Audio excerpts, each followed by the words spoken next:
Look towards the east just before sunrise on September to see the slender crescent moon take flight with the brilliant planet Venus in a lovely predawn sky spectacle. And if you're a morning person, don't forget to look up at the sky before you start your day. On September, you'll see the slim crescent moon, only a few days past new conjoined with the brilliant planet Venus, which is known to astronomers as the morning star or evening star because it is visible in the eastern predawn sky and the western evening sky. The pair will be joined by Regulus, the bright star that marks the heart of the Big Dipper asterism, or Little Dipper for some, and perhaps a few other dim stars as they take their turn shining prominently in the predawn sky. To see this lovely grouping of celestial objects, you don't need any special equipment, just a clear view of the horizon toward the east. And for the best experience, try to be at your viewing spot about 30 minutes before sunrise. But why is Venus so bright in the sky? Is it close to Earth? Well, not exactly. Venus is often called Earth's sister planet because it is similar in size and mass to our home planet. But it's not close to us right now.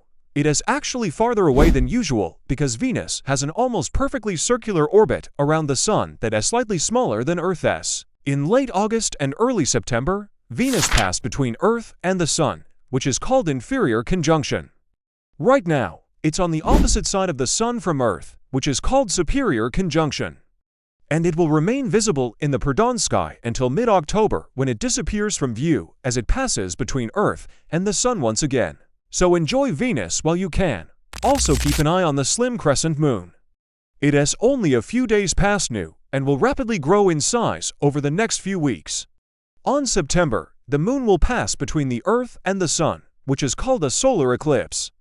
And then, it will quickly become a gibbous moon, nearly full. So if you miss seeing the moon and Venus together this month, there will be plenty of opportunities to see them both in the night sky later this fall. Venus will be easily visible as the bright evening star in the western sky as the moon makes its way toward full. The two will have their next close encounter on November, when the moon and Venus will appear only a third of a degree apart on the sky. They'll be joined by the bright stars Regulus and Procyon, forming a small but brilliant grouping that will be hard to miss. And that's not the only time the moon and Venus will meet up this fall. Look for another close encounter on December, when the pair will be joined by the Pleiades star cluster. All these predawn rendezvous are a great excuse to get up earlier and enjoy the beauty of the night sky before the sun rises. And if you live in the northern hemisphere, you've got another great reason to look up at the sky before you start your day. As the sun climbs higher in the sky each day, you might notice something odd in the predawn sky. The Big Dipper seems to be missing something. That's because the sun has passed into the constellation of Ursa Major, or the Big Dipper. This only happens twice a year when the sun appears to move through the constellations of the zodiac. So make the most of it. Get outside and enjoy the unique view before the sun climbs to high in the sky.